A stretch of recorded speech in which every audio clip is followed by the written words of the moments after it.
Extra Journaal, vers van de pers. Welkom bij Extra Journaal. Fijn dat u weer kijkt. We hebben het belangrijkste nieuws voor u op een rij gezet. En laten we beginnen met de opening van de Extra vandaag. Lage eis voor dodelijk ongeluk. Het heeft veel mensen verbaasd dat het Openbaar Ministerie gisteren niet meer heeft geëist dan een taakstraf van 240 uur en het intrekken van het rijbewijs voor 2 jaar voor de chauffeur die vorig jaar verantwoordelijk was voor de dood van 2 mensen. Dat gebeurde op de Schottegatweg Noord tussen supermarkt Mangousa en het postkantoor van Grootkwartier. De man reed te hard en verloor de macht over het stuur. Dat leidde tot het overlijden van 2 mensen die bij de weg aan het werk waren. Emmanuel Martina en Cristofonte de Copin. Het Openbaar Ministerie heeft gezegd dat de man inderdaad te hard reed en daarom de straf van 240 uur taakstraf. De rechter moet nog de straf opleggen. Niks mis met bocht Schottegatweg Noord. Dat was ook een interessant aspect van de rechtszaak gisteren. Want in de bocht waar het ernstige ongeluk vorig jaar in augustus plaatsvond, zijn vaker ernstige ongelukken plaatsgevonden. En gisteren werd door het interim hoofd van DOW, Frensel Marcelina, uitgelegd dat eigenlijk niks mis is met de bocht. Hè? Dus de bocht kan veilig zijn, maar dat de mensen gewoon veel te hard rijden. Net zoals gebeurde door Darren K. op 20 augustus vorig jaar. Drugs en wapens op boot. Gisteren heeft de politie wapens en drugs aangetroffen op een barco. Een barkje uit Venezuela kwam binnen met groente en fruit. Maar onder de lading lagen 4 wapens met munitie en drugs. Die zijn allebei in beslag genomen en er wordt verder onderzoek gedaan. Grote hoeveelheid paprika's vernietigd. Het gaat over hetzelfde bootje, de Expomar, waar de wapens en drugs in zaten. Daar was de lading niet in orde. 300 kilo paprika, die grotendeels niet goed was en moest worden vernietigd. Ook treurig natuurlijk, want 300 kilo paprika's, dat is een enorme hoeveelheid. MAN en PIN blij met stap. Gisteren melden we al dat de partijen MAN en PIN een lijstcombinatie aangaan. De leiders van die 2 partijen, Giselle McWilliam en Suzy Camelia Reumer, gaven dat gisteren tijdens een persconferentie aan. En ook werd uitgesproken dat als het goed gaat met de lijstcombinatie, op termijn een fusie mogelijk is tussen deze 2 partijen. Maar in eerste instantie gaat het dus om een combinatie waarbij 17 leden van de MAN en 12 van de PIN de totale kandidatenlijst van 29 personen zullen vullen. En dat gebeurt zodra de verkiezingen zijn. Die staan nu gepland voor 2025 en komen alleen maar eerder verkiezingen mocht een regering eerder vallen. Maar de partijen willen nu al laten weten dat ze bij de verkiezingen over 1,5 jaar samen optrekken. Volgens Cassa daalt de kamerbezetting. Dat heeft de organisaties voor kleine accommodaties en kleine bedrijven in het toerisme gisteren bekendgemaakt. De bezettingscijfers voor oktober bedroegen 58% en dat is minder dan het gemiddelde van vorig jaar. Dat komt omdat er meer mensen naar Curaçao komen, maar ook veel in all-in resorts en grote resorts blijven. Tegelijkertijd, zegt Cassa, is er goed nieuws omdat Corendon vanaf november zelf op Curaçao vliegt. En daardoor zijn er plots veel meer stoelen beschikbaar vanuit Nederland. Cassa hoopt dat er vanaf november weer meer Europeanen naar Curaçao komen en die zullen kiezen voor alternatieve accommodatie, wat vaak kleinere, meer huiselijkere accommodaties zijn. In ieder geval geen grote resorts. En dan in de winter veel meer vliegcapaciteit. Dat ligt in dezelfde lijn daarvan, want het aantal stoelen naar Curaçao stijgt flink. Curaçao Airport heeft aangegeven dat er in de winter 21% meer stoelen zullen zijn naar Curaçao. En dat is vooral te denken aan KLM, TuiFly en Corendon Dutch Airlines. De grootste groep mensen die hier naar Curaçao komt zijn nog steeds de Nederlanders, 38%. Maar Zuid-Amerika met 32% is daar flink achteraan. Ten opzichte van vorig jaar stijgt het aantal beschikbare stoelen vanuit Nederland met 45%. Enorme aantallen en goed voor het toerisme van Curaçao.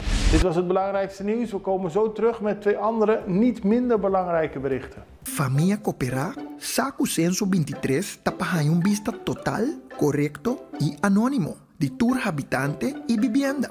Después que un encuestador visita bo familia y vos llena gente e encuesta junto, te pega un sticker na un caminho visto parte pa fora de bocas como prueba que bo hogar ta conta. Família Cooperá ahaya ng sticker y nang ta contento paso nang cumple.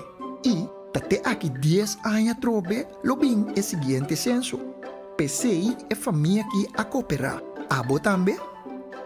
A la vez, família cooperar está contento de por ajuda informar abo. Danke de antemano de parte de CBS e censo 23. Panosa cognosta. Tientallen mensen kwamen gisteren bijeen op het Wilhelminaplein. Dit in het kader van een manifestatie voor een moment van solidariteit. Het gaat over de onafhankelijkheidsdag voor Palestina.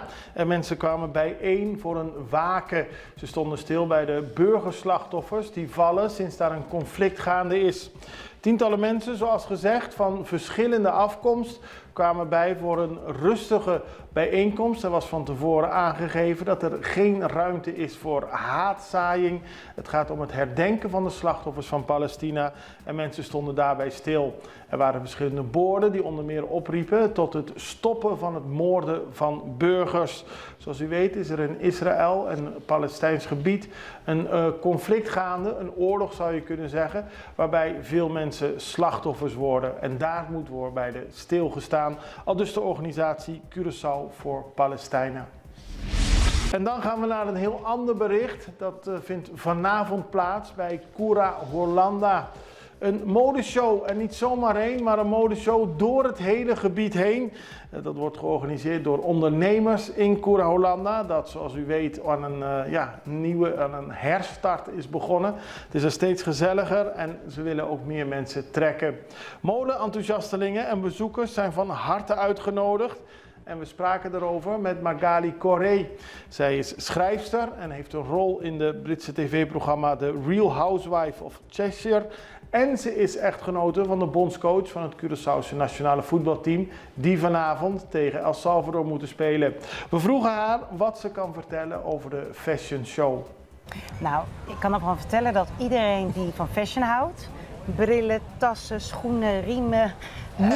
Dus echt alle details ook? Alles is hier. Voor iedereen is er van alles te zien en te kopen. Goed zo. En dat zijn de winkeliers hier zo van Cura Holanda die samenwerken en daar een mooie modeshow van maken. Wat bijzonder is, want we zitten hier in het centrum, dat de boardwalk echt heel lang gaat worden. Het wordt eigenlijk de catwalk wordt helemaal door de village. Van begin tot het einde. Ja. Alle mensen kunnen gewoon komen, die kunnen overal gewoon staan. Je kan een lekker hapje eten, je kan een drankje drinken, je kan ook gewoon komen en meejubelen. Want het wordt een heel erg swingend event. Ja, Curaçao is Curaçao. Het wordt niet saai, het wordt kleurig, het wordt vrolijk en het wordt gevierd, want eindelijk is het af. Ja, dat is het. Hè. Dat is ook belangrijk. Daarom zijn we hier natuurlijk ook. We hebben gezien hoe het zich weer opnieuw leven inkreeg. Maar als je hier nu komt, is het altijd levendig. Dat is wel belangrijk. Altijd levendig. En overdag is het gewoon lekker wat rustig. Dan kan je ook best wel een beetje zakengesprekken aan en zo. Maar je kan ook gewoon lunchen. Hè? Ladies die lunchen. Dat kan ook. En s'avonds is het gewoon best of both. Je kan zo zeg maar wat de strand op hobbelen en denken, weet je wat, ik ga snel douchen. Maar ik wil toch even goed eten. Ja, dan moet je hier zijn. Ja, maar drankje ook goed. Goed zo. Hey, en over de fashion show, is het haute couture of is het gewoon mooie kleding?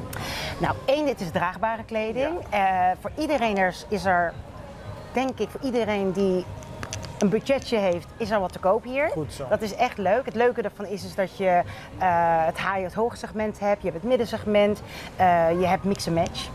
Want dat is natuurlijk het beste, hè? Mix and match tegenwoordig. Ja. Het leuke is dat alle winkeliers zelf meedoen en ook hun eigen modellen hebben. Oh, leuk. En de ene heeft, sommigen hebben ex-miss Curaçao's. En sommigen hebben gewoon hele leuke moeders van Curaçao en mooie dames van Curaçao en Goed zo. mensen die in de winkel zelf werken. Het wordt echt heel gezellig. Hoe laat begint het? De aanvang is om 6:30. Ja. En dan moet je echt wel zijn, want kijk, vol is vol. Het is Ja. groot, maar vol is vol. En 7 uur gaan we echt... Leuk. Ja. Wij zijn aanwezig en jij bent er ook natuurlijk. En Ja. wat je al zei, mensen kunnen hier genieten, iets eten en een drankje drinken. Ja, en nog de muziek van Doreen. Want we moeten wil je natuurlijk wel nog bewegen. Cheers! Dank je. Het evenement begint om 6:30. 7 uur zal de modeshow daadwerkelijk plaatsvinden. En het wordt georganiseerd door de verschillende winkels in Curaçao. Concept Store, DVI, Clothing and More, Lionfish Caribbean, Mundo, Mio, Caslila, Show 7 en Art by Yves. Doe er uw voordeel mee. Wij zijn er morgen weer bij het belangrijk nieuws. En we hopen dat u er dan weer bent. In ieder geval het allerbeste. Tot ziens. Dag.